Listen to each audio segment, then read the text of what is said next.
বন্ধুরা কেমন আছেন সবাই? আশা করি ভালো আছেন। আমি অর্কপ্রভ আজ আপনাদের নিয়ে চলে এসেছি কাঁথির এক দারুণ জায়গায়, যা এখন কাঁথির ফুড লাভারদের কাছে ভীষণ প্রিয়। হ্যাঁ, ঠিকই ধরেছেন, দুবাই দাদার বিরিয়ানিতে। শুধু আমি একা নই, আমার সাথে আছে আমার স্ত্রী অর্পিতা, আমার বোন ইশিকা আর ছোট কাকিমা। রেস্টুরেন্টের বাইরের দিকটা দেখুন, কি দারুণভাবে সাজানো না? একদম অন্যরকম একটা ভিপ। চলুন আর দেরি না করে ভিতরে যাওয়া যাক। ভেতরে ঢুকতেই যেন একটা অন্য জগতে চলে এলাম। দেওয়ালের ডিজাইন, লাইটিং, বসার ব্যবস্থা সব কিছু খুব যত্ন করে সাজানো হয়েছে। এমন একটা পরিবেশ আমাদের মনটা যেন প্রথম দর্শনেই জয় করে নিল। এখানে বন্ধুবান্ধব বা পরিবারের সাথে দারুণ কিছু মুহূর্ত কাটানো যেতে পারে। আমরাও আর দেরি না করে নিজেদের পছন্দের একটা জায়গায় বসে পড়লাম। এবার আসল পর্বে আসা যাক। আমরা চারজনে বসে মেনু দেখলাম। এখানে খাবারের অনেক ভ্যারাইটি আছে, তবে আমরা ঠিক করে ফেললাম কি কি খাবো। আমাদের আজকের অর্ডার হলো 4 plate special biryani, 1 plate kung pao chicken আর 1 প্লেট মাশরুম চিলি ড্রাই। অর্ডারের পর আমরা কিছুক্ষণের জন্য অপেক্ষা করলাম। এই ফাঁকে আমরা চারজন একে অপরের সাথে গল্প করলাম আর এখানকার দারুণ পরিবেশ উপভোগ করলাম।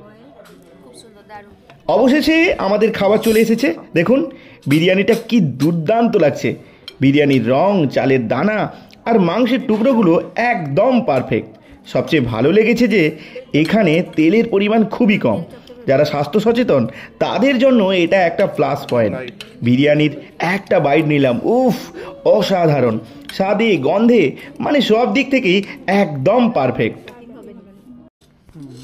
বিরিয়ানি তো আছেই, তার সাথে আমাদের অন্যান্য ডিশগুলোও কিন্তু কম নয়। এই যে দেখুন কুমপাও চিকেন, এর সসটা আর চিকেনের কম্বিনেশনটা দারুণ।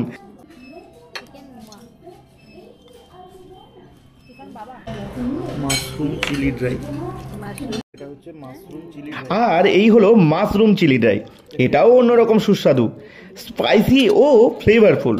সঙ্গে ছিল তাদের স্পেশাল রায়তা, যেটা এই সব ডিশের সাথে এক দারুণ কম্বিনেশন তৈরি হয়েছে।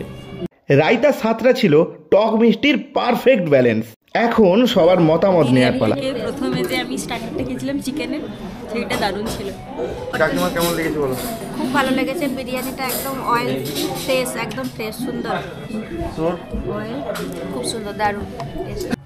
সবশেষে আমি বলবো, যারা কাঁথির আশেপাশে থাকেন বা এই দিকে আসছেন তারা অবশ্যই একবার দুবাই দাদার বিরিয়ানিতে এসে খেয়ে দেখুন। এখানকার খাবারের মান, পরিবেশ আর কর্মীদের ব্যবহার সব কিছুই আপনাদের খুব ভালো লাগবে। এখানে খাবার খেয়ে আমাদের একটা দারুণ অভিজ্ঞতা হলো। আপনারাও একবার আসুন আর এই অভিজ্ঞতাটা শেয়ার করুন। তাহলে বন্ধুরা, আজকের ব্লগটা এখানেই শেষ করছি। দেখা হবে পরের ব্লগে নতুন কোনো জায়গায় নতুন কোনো গল্প নিয়ে। সবাই ভালো থাকবেন। Tata, bye bye.